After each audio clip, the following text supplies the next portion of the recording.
Wonderful. I think we're live. No? Okay. So once we get on, I do want to hear a little bit more about the Reading League, actually. That would be a good place to start. Yeah. So Facebook hasn't quite given me like the thumbs up yet. It tells me it's on. Okay. I think. Yeah. Cool. Yeah, we're live. Okay. So we were just talking about the reading. Oh, we should introduce ourselves. Good morning, everybody. It's Dyslexia Coffee Talk, and I'm Ashley. And I'm Enid. And we are here today with Dr. David Kilpatrick, who we are going to be calling Dave. So welcome, Dave, and thank you for joining us this morning. We really appreciate you taking the time. Thank you. I know it's coffee talk, but I've been dealing with some after effects of vertigo. This is not a beer. This is Canada Dry Ginger that I'll be sipping as I go through. Not coffee. So sorry. There you go. You got your coffee. Oh, you got two sources of caffeine. Coffee and coffee. So it's funny that we call it coffee talk because I actually don't drink coffee. I hate coffee. Yeah, I'm a big tea drinker. Probably had 50 cups of coffee in my whole life. That's it. I have it from time to time, but it's not my major source of caffeine. Very cool. So we were just talking about the Reading League, and I was wondering if you could tell us a little bit more about the Reading League and how they started and what they've contributed.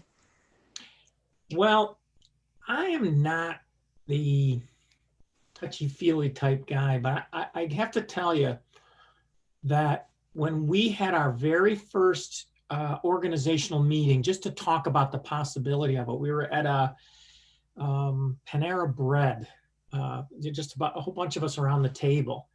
I had this sense, and I'm not this type, okay? I had this sense like, you know what? This isn't just going to be discussing ideas and what we'd like to do someday. This is really going to happen. So I just had this sense and it did. It's really exploded, and that was about 6 years ago, maybe. And so anyway, an interesting background is a few of the key originators of the Reading League were all students of Dr. Benita Blackman at Syracuse University. Mm-hmm. Interestingly, Dr. Benita Blackman's dissertation supervisor was Isabel Liberman from the University of Connecticut, and it was Isabel Liberman and her husband down at Haskins Laboratory that were the first people to make the connection between phonemic awareness and reading. Mm. So I tell people I'm a grand student of Isabel Liberman. See, I made up the term grand student I love it. Just for that reason, yeah. So anyway, Maria Murray was teaching at State University of New York at our Oswego campus. I'm at the Cortland campus, about an hour and a half south of there. And she took the risk and took the chance and left that position and became full-time with the Reading League. And they got a large gift that was able to at least get them rolling. And now they have a staff, et cetera, but mostly volunteer. I mean, everything was volunteer initially until, I can't believe I'm blocking on her name. The woman that did the American Girl dolls. It'll come to you as soon. It'll come to me. But she gave like an endowment, I guess you might, I don't know if that's the right word, but a very large gift to the Reading League. Mm. Very invested in reading. She, in fact, was the originator of what's called Super Kids, but she's since retired, and she was a teacher before she did the American Girl doll thing. And so that allowed the Reading League to get going. Now it's being sustained through membership, and including the journal.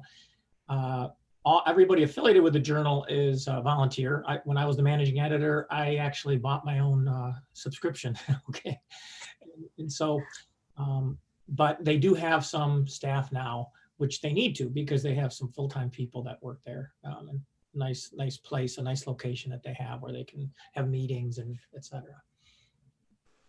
Nice. I had no idea the founder of American, is it American Girl doll or American doll? I don't know. I don't have daughters. It's going to come to my mind. I know it will. Yeah.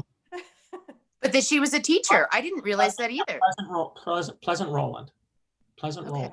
Yeah. Wow. And you know, and that she's so invested in reading research as well. I mean, that's Oh yeah, such a wonderful absolutely. correlation. Yeah. I wanted to ask you a question, if I could. Your past test. I know, you know, there's some districts and schools across the country that are using your past test for phonological awareness assessment.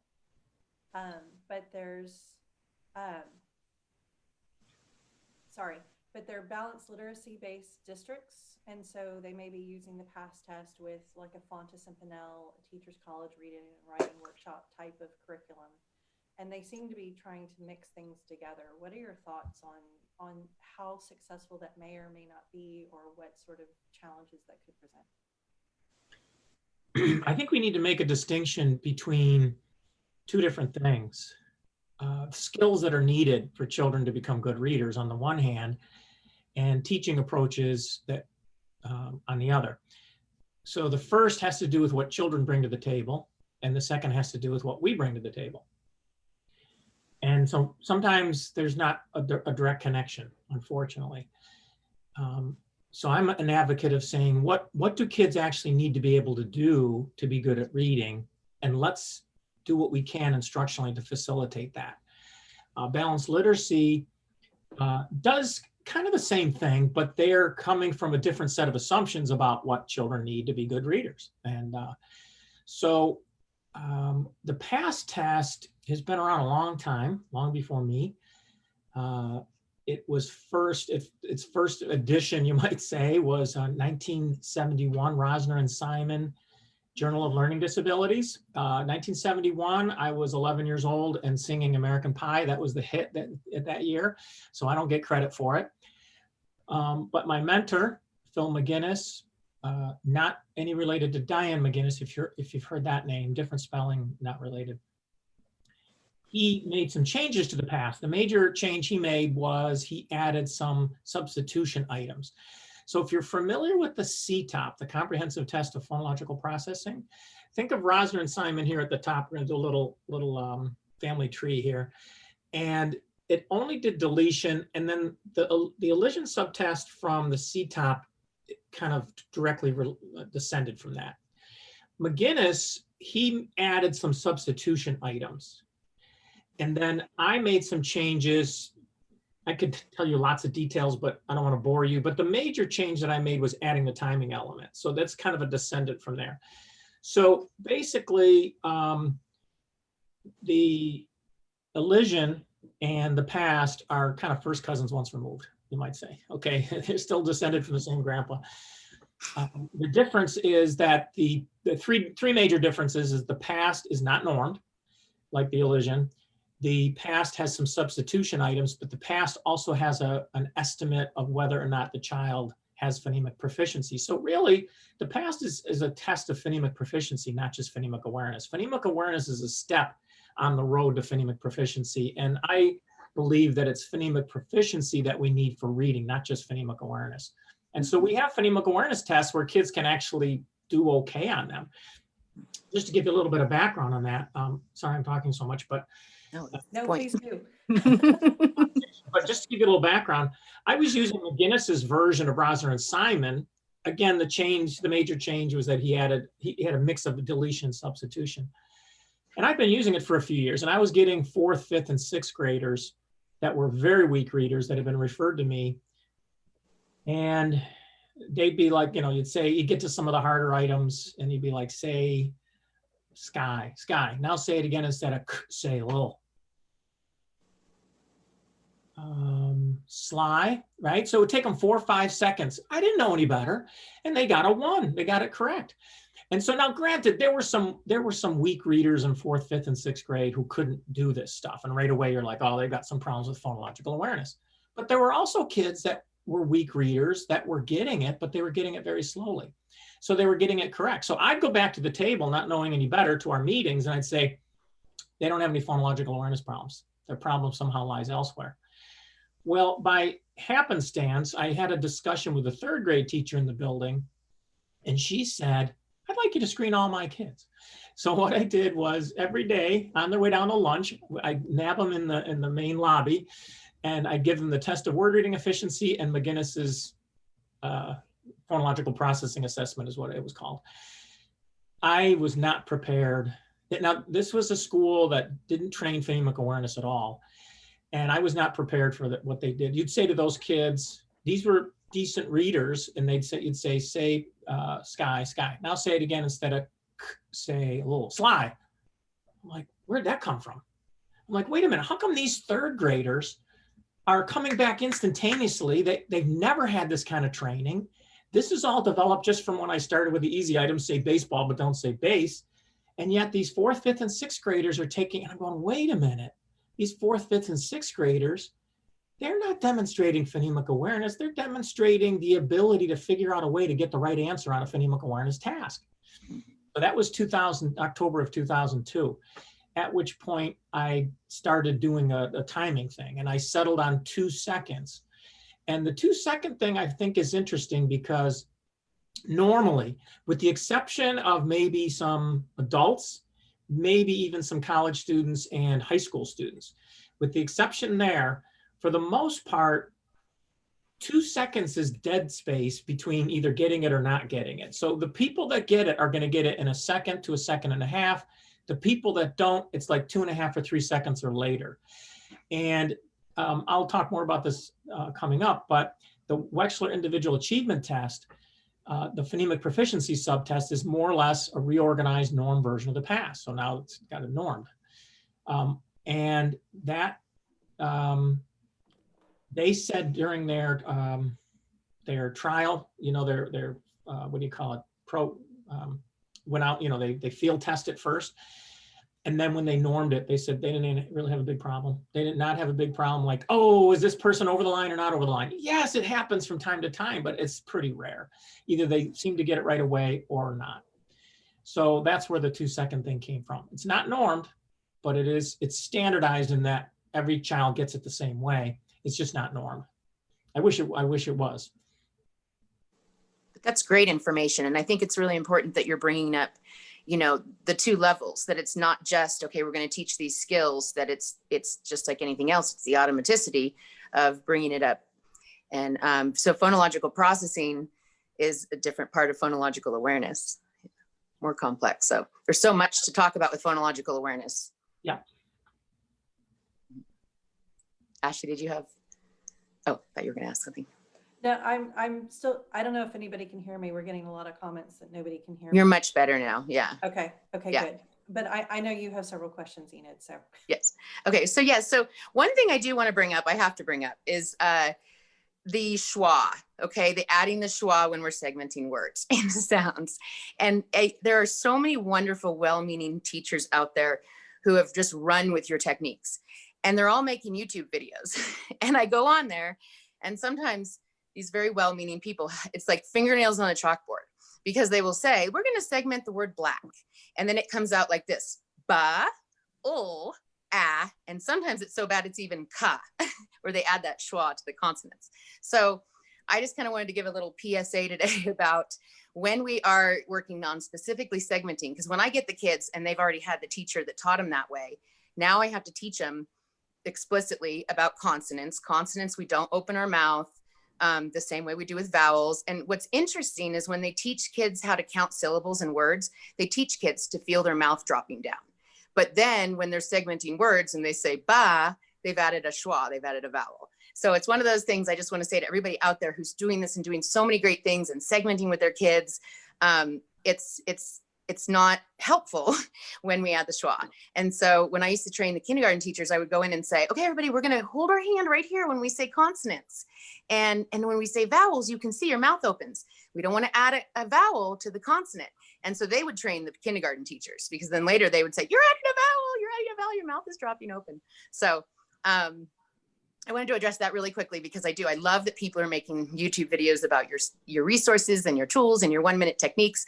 And I just wanted to make sure that people out there are understanding that idea of the schwa. And it's not even a schwa. I mean, a schwa is a lot shorter than what they're doing. I mean, at least in upstate New York, accent, that's a short U. Yeah. You know, a schwa is a very, very, very short U, or even possibly a short I, like in market. Right. Yeah. Oh, you're right. Yeah. Yeah, but you're right. And a resource teacher, gosh, 20 years ago, more than 20 years ago now, she says, oh, come here, I want you to take a look at this. And it was a video, VHS, right? She pops in, she goes, I just got this phonic program. This woman was the head of state ed and literacy in such and such a state. I'm not even going to mention, but in such and such a state. And now she's left that and she has this phonic program. So with the two of us sit down after school, pop this thing in, and she says, yeah, okay, so for example, this is the letter M and it says ma. I'm like, that's one of the easiest ones. I mean, you can stretch that out all you want. So other than really a B and a D, those are the only two that are really technically impossible to not provide for the vowel. Because even the P and the T, which are the corresponding non-voice version of those other two, you can still do it without any vocalization, because you just let out a little bit of air, and that's not vocalized. All vowels are vocalized. So yeah, I think that's important. But one of the things is that what you're talking about, and it's very foundational, is to help with blending. But it's also important to help with the phonemic awareness exercises. So if you say back, now say back without the ba. It's like there is no ba in back. Back. So it's important both for blending. One of the things I do in my psychology of learning disabilities class, which are mostly college seniors and some juniors, is I'll write on the board C-U-H-A-H-T-U-H and T-U-H-A-H K-A-H or whatever, or K-U-H. I'll write on the board and I prep them a little bit, and I'll say, how many of you have took another language in like high school? That's really a stupid question. They don't, it's obviously they did, but I do that to set them up. And I tell them about how I know a little bit of Swahili, because I do. I have a friend from Tanzania, and I learn phrases, we go back and stuff, back and forth. So I tell them that. So I set them up and I say, what, can you read those words? And they're going, ka, ata, ta'eka. And I go, those aren't Swahili, those are English. English, yeah. Ka, ata, cat. And they're like, oh, and think about how far ka, ata is from cat. Even when we do it properly, it's enough of a challenge for kids with phonological issues to activate. So on the one hand, it's very important for blending. On the other hand, it is very important for phonemic awareness exercises that you have a nice, precise enunciation of individual phonemes. And I think at that time, it's a really important time I get high school students who don't even know what a vowel is versus a consonant. So it's a great time for teachers also to explicitly teach, these are consonants, these are vowels. So that's another, yeah. Okay, did you have a question? Oh. Well,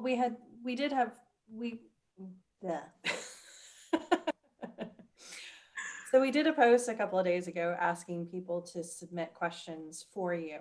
And we had an enormous amount of feedback that I was actually very excited about. And I just wanted to, over the course of this session, try to interject a couple of those questions so that our followers can have some direct input from your vast amount of knowledge. So one of the questions that was submitted was, can you explain how the use of targeted phonological awareness practice improves the outcome for struggling readers? And I know you've kind of already touched on that a little bit, but this is, think about these are mostly parents that are submitting these questions, and whether or not they can afford tutors and things like that. And so they're trying to read your book and the papers and everything that's out there so that they can work with their children. Well, my first question is, how many other questions do you have? Because that'll tell me how long to give an answer. And how much, how much background on the answer. Do you have a bunch of others, or? No, just go ahead and seriously, we're good because we, okay. Talk. Yeah. All right. So I'll give a general and then a more specific response to that. The general response is, in some ways, it'd be like saying, how much time, if we're coaching some children in a basketball league, how much time should we spend working on dribbling for a child who can't dribble, or just get them out there to play basketball. The reason I use that analogy is because the phonological skills are essential for reading. We have an alphabet-based writing system. Unfortunately, the type of writing system we have, we call it alphabetic, which is not very informative. All that does is represent the first two letters of the Greek alphabet, alpha and beta. That's where the word alphabet comes from. And instead, we have a writing system, whether it's English, Spanish, any alphabetic writing system, that's different from the first forms of writing. Writing was first invented about 5,000 years ago by the Sumerians, and then it was also invented again by the Chinese. And writing was invented multiple times, but about 1,500 years went by until the alphabet was invented. And believe it or not, too much ginger ale, the alphabet has been invented once. And in the area that we now call Syria, and it was called the Proto-Phoenician alphabet. The Greeks took it over. The Latin alphabet is based on it. They reorganized things. So all the alphabets are based on that. So somewhere around 1800 BC, I think this was the first speech pathologist, by the way, it dawned on them that when we speak, we keep reusing the same individual sounds. That had not dawned on people for the 1,500 years of writing before that. So in previous forms of writing, each character represented a completely different word. The closest analogy that we can all relate to in the modern world is if you're somewhere, say, in an airport or some other public building, and you see the symbol for the men's room, women's room, symbol for where your luggage return is, symbol for rental car. So every single character represented a word. But for the very first time with the Proto-Phoenician alphabet, we have two modern derivatives, very direct modern derivatives, by the way, and that's Hebrew and Arabic are both very direct derivatives, where with Greek and some bounce off other influences. That it dawned on them, makes much more sense to have only 22 characters, which the original alphabet had. We have 26. It makes much more efficient writing. But that means that you have to pay attention to the sounds within words. People didn't have to do that. Years ago in the 70s, when they tested adult Chinese readers, they couldn't do phoneme segmentation of basic Chinese words like our first graders can. Why? They don't need to. So the ability to isolate and think about phonemes is not a natural part of human language development. It comes when you have a alphabetic writing system keyed into the sounds in spoken language. So as it turns out, poor access to the phonemic structure of the spoken language is very problematic in terms of learning a phonemic writing system. So instead of calling it an alphabetic writing system, it would be much more informative if we called it a phonemic writing system, because that's exactly what it is. Now, granted, not every letter and phoneme line up, especially in English, like it does in other languages. Let's go back to Swahili. Swahili is wonderful. You could literally learn to sound out anything in Swahili in 45 minutes. You wouldn't know what it meant, but you could learn that because of all the letters in their alphabet. There's a one-to-one correspondence in both directions, okay? English, you have irregularities. So in some cases, we'll have two letters to represent one sound, like, TH, SH, etc. And there are many examples of that. So we have a phonemic-based out. So if you don't have good access to phonemes, you have a difficulty with reading. Think about individuals who are deaf. It seems to be a fact, a very well-known fact in deaf education that doesn't spill over to general education, but reading is a major, major problem for individuals who are deaf. And the average reading level of a graduating senior, high school senior who is deaf is about a second or third grade reading level, because they don't have access to the phonemic structure of the spoken language. If reading was not phonemic, and if reading had to do with some sort of visual memory process, they should have no trouble learning to read, but they do. So whether you have dyslexia or whether you have a more severe issue in this regard, which is deafness, you don't have access to the phonemic structure of the language. So learning to read is a problem. So that's the long way around the barn of saying the foundation of reading is phonemic access.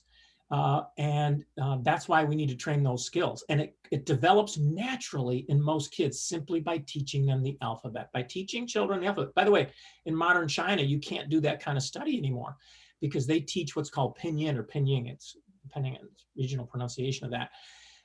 where they take the Roman alphabet, like our English alphabet, using little diacritical marks on the top, and they teach spoken Chinese in that form, in an alphabetic form, superimpose the Chinese characters above it, and then by about third or fourth grade, they've taken away the crutch, and now they just have the Chinese characters. So as a result, virtually all adults in China have been taught with an alphabetic system, so they have phoneme awareness. So it's focusing on individual phonemes in the spoken language to read an alphabetic language that produces the phonemic awareness that individuals need to be good readers. But those with what's referred to as the phonological core deficit, they don't pick up on that.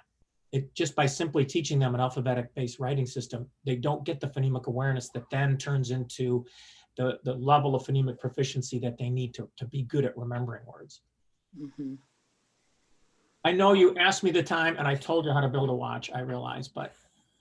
No, but that's what we need in the background and the history, you know, and it's like Dr. Moat says, we teach the code backwards. You know, we don't learn to you know, write first, we learn to speak first, but we try to teach it the backwards way. So it's exactly such a wonderful explanation of why it's so important too. I think it's such a misunderstood idea, phonological. I mean, it's just something that people really have a hard time grasping onto. And I, you know, when I started out in my career as a speech pathologist, it took me years, and I had a background in this stuff, and it still took me years to understand it in a way that I could help others understand it. So for all those everybody out there going, what is this phonological awareness stuff? It's complicated. It is, but it's so important. And it's important that we constantly talk about how if this does not happen, it doesn't fix itself. So when you and I both know that when we have kids that are older and they still have the same phonological awareness problems that they had in K1, 2, because nobody directly you know, worked on them. So it is so important that everybody realizes that these won't go away if we don't address them. Yeah, and I think it's part of the problem is it is not the least bit obvious. What in the world would this auditory skill have to do with visual word recognition? And a lot of that is built upon, and I'm not going to go into great depth on this. You know, you can go to the Reading League website. There's a presentation I did there on this from 2016 and elsewhere. Colorado Department of Education has stuff on there about this that I did for them. But anyway, our assumption is that we're remembering words based on a visual memory process. And it turns out that's not the case. Our intuitions fail us dramatically there. It doesn't matter if the word is uppercase, lowercase, it doesn't matter the font, handwriting, as long as it's legible. It's what's called orthographic memory. Orthographic memory is remembering that letter order. Doesn't matter if it's uppercase or lowercase. It's the letter order. So a child learns the word bear, B-E-A-R, which is obviously a very popular character in children's stories. They learn it. If they see it maybe 2 years later, after learning it to the point where it just jumps out at them and it's in their memory, they see it 2 years later in all caps for some reason, let's say in a comic strip. Well, not one letter in the word bear does the uppercase and lowercase look alike. So the uppercase version is something they cannot be retrieving from visual memory because they've never seen it before, but yet they have instant recognition. Why? Because that letter sequence is familiar. So it's not visual memory. And again, I'm not going to go on and on and on about that because there's so much out there that I've already done, but we have to get past that assumption. We are not memorizing words based on visual memory. If we are, we're going to run into big trouble when we see words like black, blink, broke, break, you know, there are so many words, hundreds and hundreds and hundreds of words in English, that look just like another word and they're off by one letter. So visual memory is not sustainable. It works great when kids are in pre-K, kindergarten, and they just memorize some books and a few words. It's not sustainable in the long run. Mm-hmm. Well, and another thing that brings up is that a lot of students that I encounter are what we call the stealth dyslexics, who actually can memorize a lot of words, but they can't do the basic words. So I do an assessment and they come out. I had one student, he could spell almost anything you gave him, and they were 7th grade words. But when I gave him a word like nub, he goes, I don't even know what to do with that. So it goes to show how sometimes it's actually their visual strength carries them through, but it's not exactly what you're saying. It's not that we need visual memory, but some do have that as a strength. So it is interesting. And those are the ones that nobody notices, right? And then they have phonological issues and they hit that wall, but they're able to memorize. They must be, because they're able to memorize so many words, and they get by on these assessments. It's the little nitty gritty phonological assessments that catches that they're falling apart. Yeah, I think one of the things we have to do, going back to what I said at the very beginning about skills, specific skills that kids need. There are 2 word level reading skills, and that all kids who are competent readers have. And all kids with dyslexia lack one or both, or they wouldn't have dyslexia. And it's these 2 skills. Number 1 is the ability to efficiently sound out unfamiliar words. And most approaches to addressing dyslexia focus on that, but they're only focusing on half of it. And that's important, by the way. That's foundational. You're not going to get out of the starting gates without that, because of the exact reason you just mentioned. The visual memorization isn't going to work, and you need to be able to sound out nub and other things. You know, nonsense words. Teachers, for some reason, some people get really queasy about nonsense words. Just they don't like it. It's not authentic, and that's really not true. Nonsense words are very authentic. Number 1, every new word a child sees, every new real word a child sees is functionally a nonsense word until they've sounded it out. Number 2, in multisyllabic words, the vast majority, take a look, the vast majority of syllables within multisyllabic words are not words, they're functionally nonsense syllables. And so, you know, it's almost like people fear that advocates of taking an approach to reading that is based on scientific findings are going to say, okay, kids, let's sit down and do our 20 minutes of nonsense word paragraph reading. Yeah. That would be a little bit inauthentic, okay? But to use them sparingly in assessments, like you just mentioned, and even thrown in occasionally for instruction to help exactly develop certain patterns, you know, I don't understand the resistance to that. So anyway, that's the first skill, is to be able to sound out an unfamiliar word.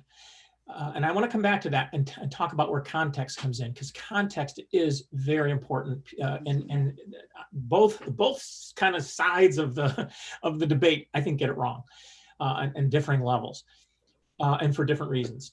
So then the second skill is efficiently remembering words. So we have numerous studies that show that from 2nd grade on, typically developing readers will acquire a new word so that it's instantly recognizable from then on, no longer requires sounding out, after only 1 to 4 exposures. And what's interesting, now if that's surprising to people, just do the math.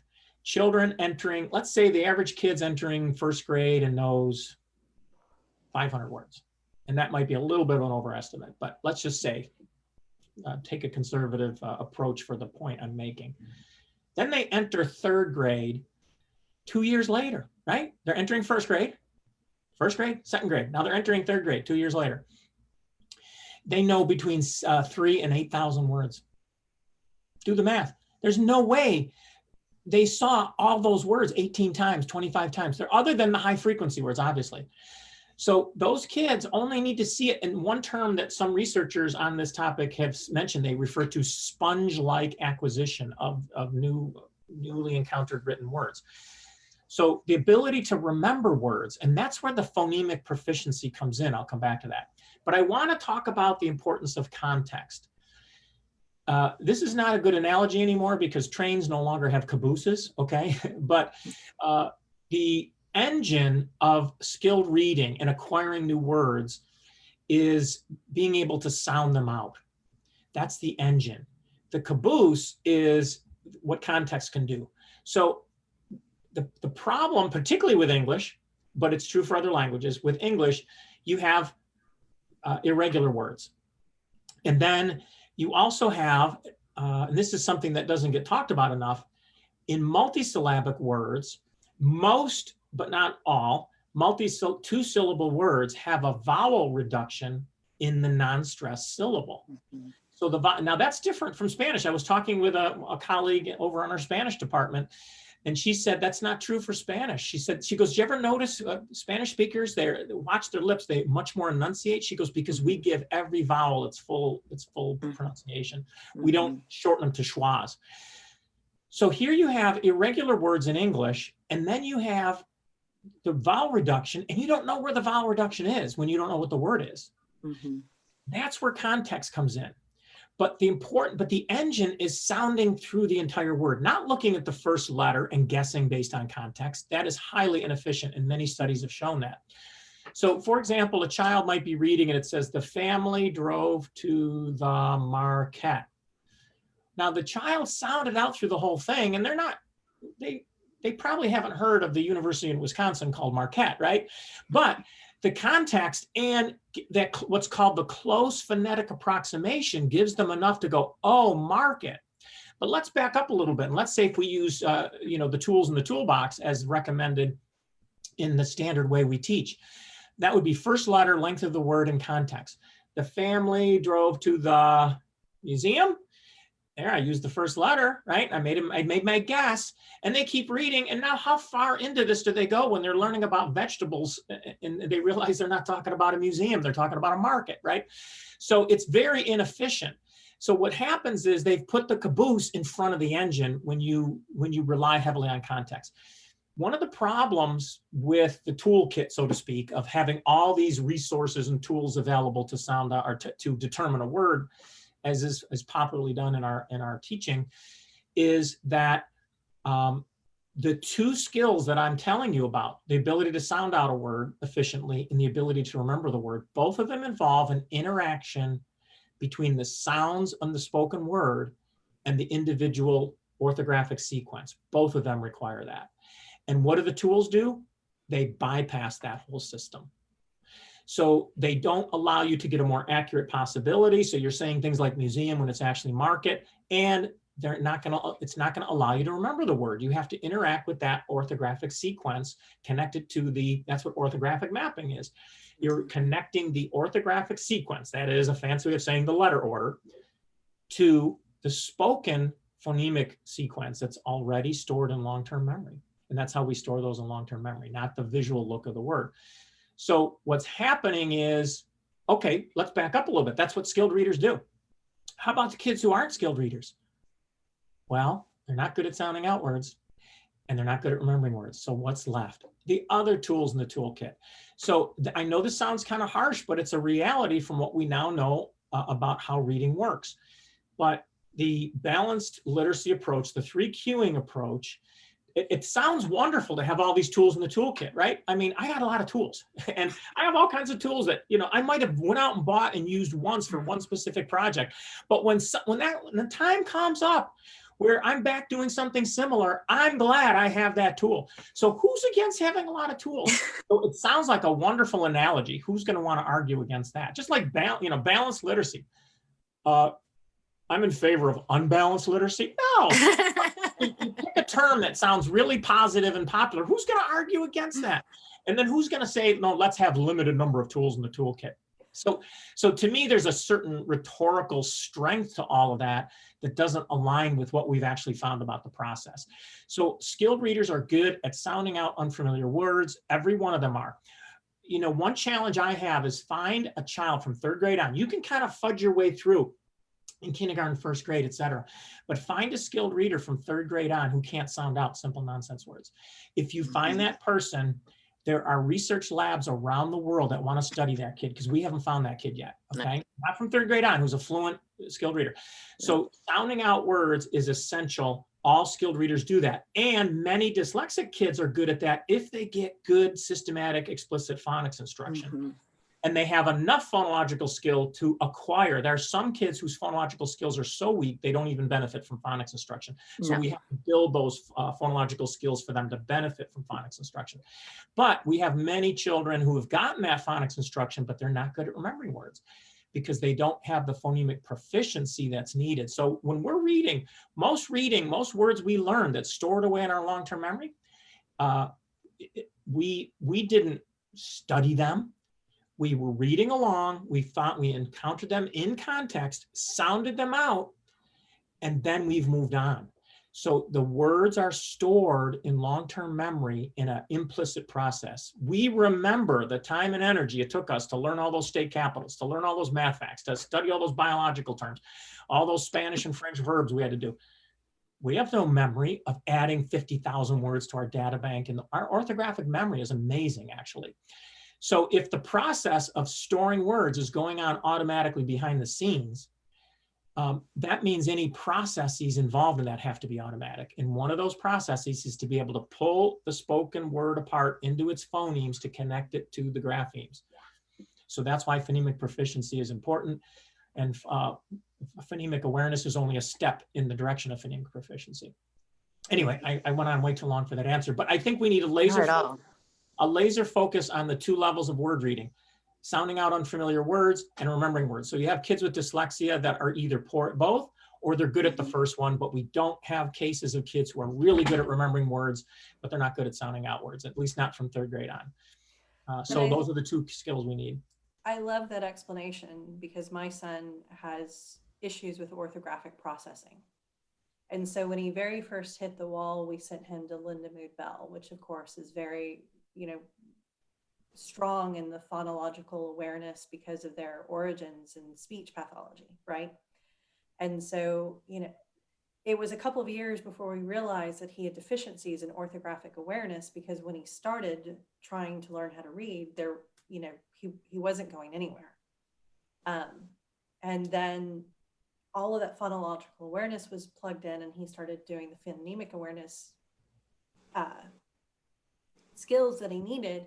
But then at a certain point, we realized that he was always having to sound out absolutely everything that he read, because he wasn't retaining he wasn't getting the orthographic coding. So, they would try to give him like sight words. The child has never memorized a sight word. He just eventually, through repetition, ended up retaining the word himself. But he would take him through like sight word drills, and you could see his mouth just barely move as he would try to sound out each letter within the word itself. And I think he was in 3rd grade before I finally went. The sight word thing isn't working. First of all, I didn't agree with their philosophy about sight words, but second, because it didn't feel right to me. But second, it was like there's something going on here with him, because there's no retention going on. So I loved your explanation. Thank you so much for that. Well, the issue is that skilled readers have phonemic proficiency, and the new Wechsler individual achievement test, for those that are not familiar with the major tests, there are 3 major individual one-on-one assessment batteries that are used in education to help determine if a child has a learning disability or any of the other educational disabilities, et cetera, or it can be used more broadly than that. But it's just one-on-one type tests, and there's all kinds, there's reading, writing, math, a whole bunch of different what we call subtests. Well, the 3 major ones are the Woodcock-Johnson test of achievement, the Kaufman test of educational achievement, 3rd edition, Woodcock-Johnson's 4th edition, and now the Wechsler individual achievement test, 4th edition, that just came out. And 3 or 4 years ago, the folks from Pearson that put out the Wechsler and Sitecorp Wechsler, they contacted me. They actually read the Essentials book, and they contacted me and they said, would you like to help us redesign or to work on the updated version of the Wyatt 4 reading subtest? And I'm like, I don't know, I'm kind of busy. I'm like, yes, a trick question. That's like a dream come true for a school psychologist like myself. So I said, yes, I will do it under two conditions. Number one, I do not get paid a cent for it. Okay, they offered a contract for how much, consulting. I said, no, I don't want a penny, because if I get input into this and it gets put together, I'm going to feel really good about it and want to recommend it. And I don't want people to ever think I'm recommending it because I'm making money off it, which I'm not. I said, and they're like, cool, okay, And so I said, but the second condition is at least you get my name in there somewhere. They go, okay, we'll put your name in. It's a thank you in the and which they did. Anyway, so that's why the phonemic proficiency subtest is more or less a slightly reworked, not slightly. It's got a bunch of different features, but it's basically a norm version of the past. Now, here's what's interesting: the correlation. And this may not make sense to a lot of listeners, but the correlation, I'll just use normal everyday terms. I'll throw a number out for those of you that might be familiar. The correlation between the phonemic proficiency, in other words, are you able to instantly notice and pay attention to the sounds in spoken language? And I even said that wrong. It's not even notice. Do you have instant access to the phonemic structure of the spoken language or not? The correlation between that and the 4 word reading subtests, the 4 word reading subtests, was positive 0.5 or higher. Now that may not be meaningful to a lot of people listening, but that's really significant.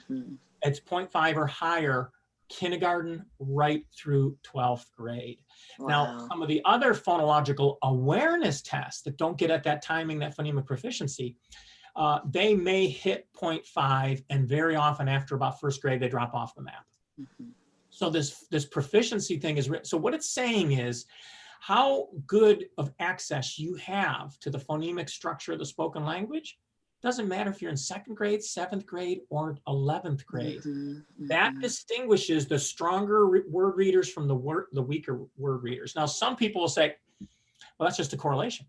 You know, it doesn't, there's no, how do you know it's not the other way around? How do you know that those kids in 7th grade, the reason why they respond so quickly on those is because they are good readers. And that's a very good point, because when 2 things correlate, that doesn't necessarily mean that one caused the other. And we humans want to make connections sometimes where there aren't. And that's one of the dangers. Every time you listen to a news story and say, oh, they found that, you know, this particular element of a diet, a person's diet correlated with this or that. There may be a causal relationship, maybe not. Here's the problem in this case, or not the problem, I say more of a solution. We know from our understanding of how word reading develops that the phonemic proficiency is required for skilled reading. So it can't be at the same time a byproduct of skilled reading. So what I'm getting at is, you remember what I said earlier? I said if we're storing words in our long-term memory, I'll think you come across a new word. Even now, you know, you come across some new technical word or something you haven't seen. But let's say you're in 5th grade, 8th grade, 12th grade.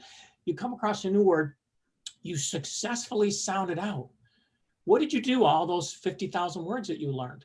Did you cover it up and then try to memorize it, look down, memorize it? No. Did you run and get flashcards? No, you were reading from meaning. You continued on. So that all happened automatically behind the scenes, unlike memorizing those Spanish and French verbs, right? So now, if that's true, meaning adding words to our storage bank, our orthographic lexicons, the fancy word, or sight vocabulary, if adding words to that storage bank is automatic and unconscious and going on behind the scenes, as I said, any process required to do that.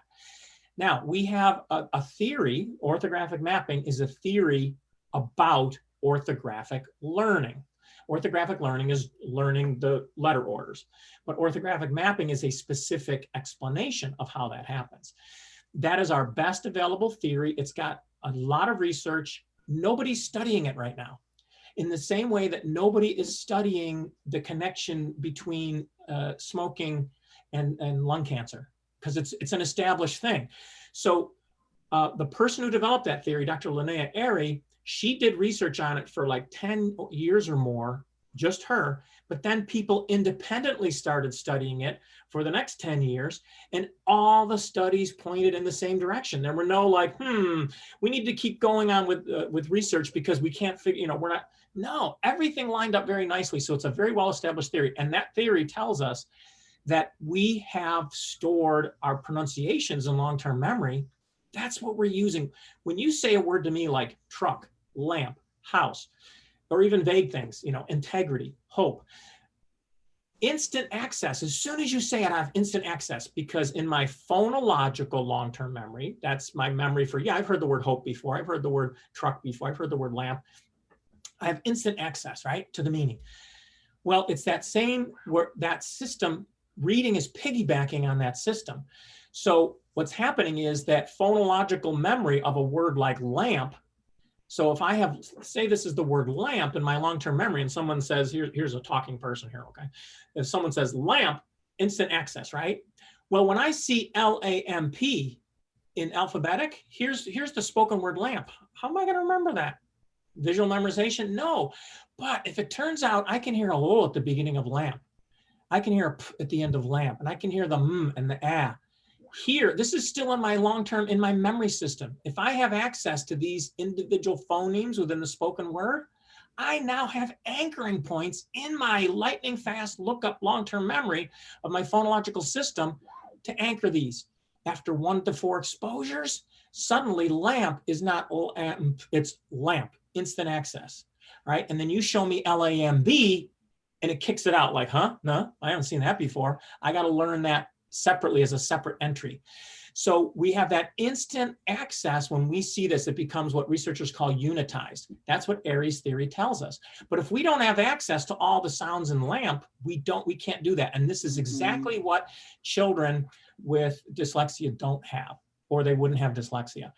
And so the idea is, if that's required for that memory process, you can't then turn around and say becoming a good reader is why you have such good phonemic proficiency. You need the phonemic proficiency for that to happen in the first place. So there is a causal relationship.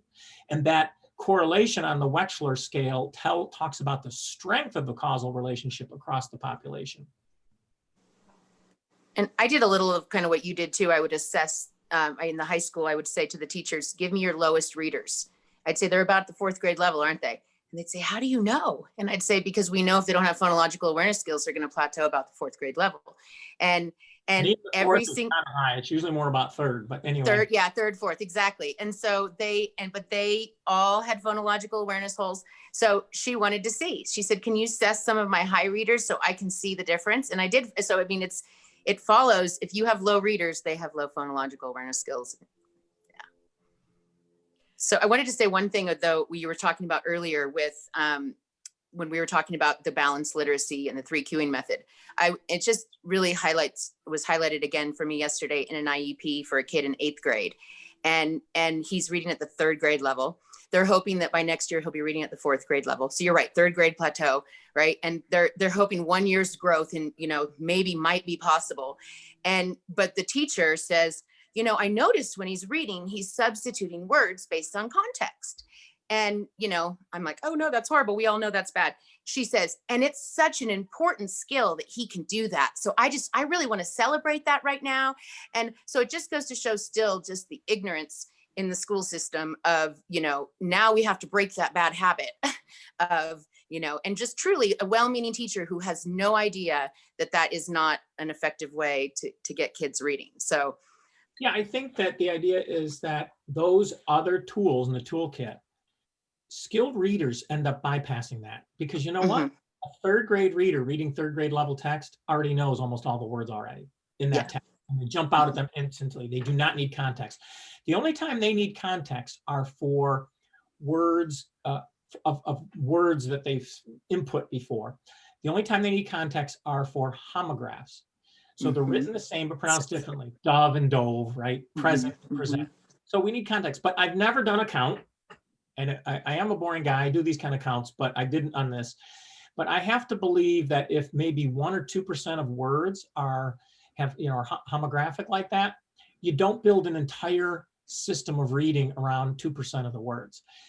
So, but going back to what I said before, context will resolve that. So if the child says he is going to present a talk, he's going to present a talk, right? So context will resolve that. That's how it works with skilled readers. But anyway, they already know all the words, or if there are some words they don't know, they are very efficient at sounding it out all the way through. And if there's some ambiguity, whether because it's phonetically irregular or because it is multisyllabic and you don't know where the stress is, context is going to help in that situation. So the tools of guessing based on the picture, guessing based on context, so these kids aren't really guessing based on context. They are resolving an ambiguity with the help of context. That's very different than guessing based on context. Contextual guessing, at best, the studies with the strongest results have a 25% accuracy rate. When a child is able to track through the word entirely, and in a context, it's closer to 90%, okay? So guessing based on context is a tool that actually is counterproductive for weak readers, because if they're not good at sounding out the word, they're going to default to the very tools they're being taught. And how do you pull yourself up by your own bootstraps at that point? they need to be able to sound out through the entire word, and they need to be able to map those based on the connecting the individual phonemes to the individual graphemes. And none of those are being taught with a balanced literacy approach. So it's not just a matter of, oh yeah, we do phonics, we have kids, you know, focus on this sound or that sound. It's not the fact that their approach doesn't do enough phonics. It's that they teach techniques that reinforce the very default, inefficient way that struggling readers. So I'm tutoring my grandson, who we only found out recently, he was a really good compensator, okay? So at the end of second grade, he was reading at a beginning first grade level, but because he was getting very good phonics instruction, he never was taught through balanced literacy at all. And you know what? As I work with him, I'm trying to break him of the habit. You would think he was taught through balanced literacy, because the natural default. He's very bright. He came out at the top 2% on the language part, bottom 2% on the reading part. And you would think that that he was taught with balanced literacy, because he very strongly relies on context. That's what weak readers do. So we have to stop teaching all kids to read the way weak readers do. Skilled readers bypass that. They don't need it. They already know all the words, and they can sound out the words they don't know. They don't need all the other tools in the toolkit. The other tools in the toolkit are getting in the way. They're not helping. Yeah. So Dave, I wanted to just check with you, because we're pretty much straight up on the hour. Do you have a little bit more time, or do you have another meeting you need to get to? I don't have another meeting. Okay. But it's been since the 1990s since the Bills made it in the playoff, and they're halfway through the first quarter right now. Oh, we can't keep you from that then. That's our local team. Okay, Buffalo just down the road, down Route 90 from us. That's our closest NFL team. But anyway. Absolutely, but that's really why I wanted to check with you. Is, you know, I know I sound really selfish, but no. We I'm married to a football fanatic. Trust me, I'm a football widow. I get it. We do so appreciate your time today. Yes, very much. Thank you so much for taking the time, especially on a Saturday out of your very busy schedule, to spend some time with us talking. This is the comments that are coming in, the amount of people that are watching right now. It's really overwhelming. And there was so much excitement, like Ian had said at the beginning, about you coming on our show with us. So thank you so much. Oh, good. Thanks for having me. I appreciate it. Absolutely. And go Bills, right? My husband will kill me for we'll saying be rooting that. for him too. Yep. Bye now. Bye. Thank you. All right. Happy Saturday. Oh, he's gone. Okay. I think that was good. We're still live. Oh.